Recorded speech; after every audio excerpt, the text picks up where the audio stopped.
Bago pa man sumikat ang araw, gising na ang maingay at magulong Divisoria. Habang natutulog ang lungsod, marami nang nakikipagsapalaran sa bangketa para sa pangarap, para sa pamilya.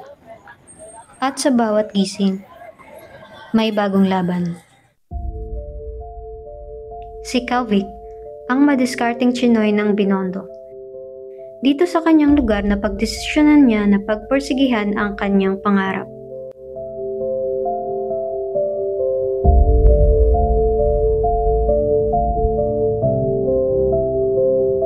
Si Calvic po, isang customer relations specialist ni Mega World Horizon.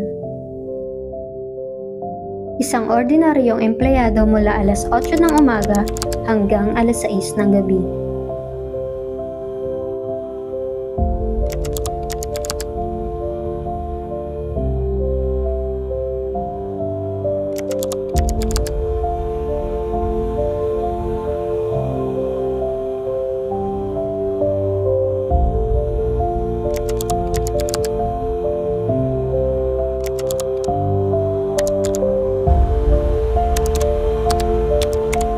Pagpatak ng alas 6 ng gabi, ito na ang senyales na tapos na ang kanyang tungkulin sa opisina.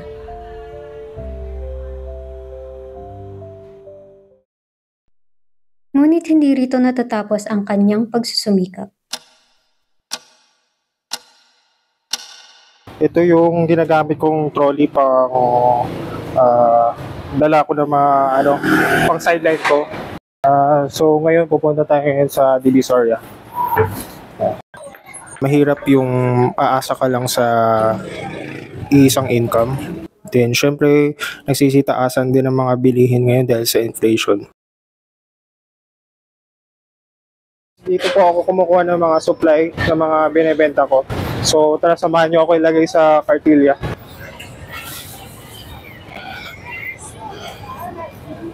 Additionally, kaya din ako nagsa-side hustle kasi syempre para din sa future ko and para din sa family ko and sa magiging family ko para makapag-provide in the future.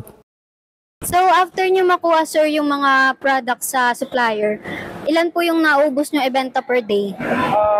Minsan kasi maramihan, minsan konti. Sabihin natin yung pinakamarami, papatak siya ng mga 50 sacks. Tapos pinakakonti, sabihin natin 10 sacks, mga ganun. Ma'am, yes po. Na-deliver ko na po yung 2 sacks niya po na order. So, na-process na po. Yes po. Okay, sige po. Thank you. Message na po kayo kapag mag-order po kayo ulit, ha?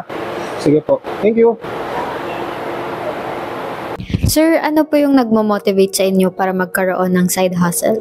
Habang bata pa lang, syempre kailangan natin mag-establish ng sarili nating empire or negosyo para magbigay sa atin ng passive income. Kasi hindi naman habang buhay is bata tayo, tsaka tumatanda tayo eh. So kailangan talaga mag-build tayo ng negosyo.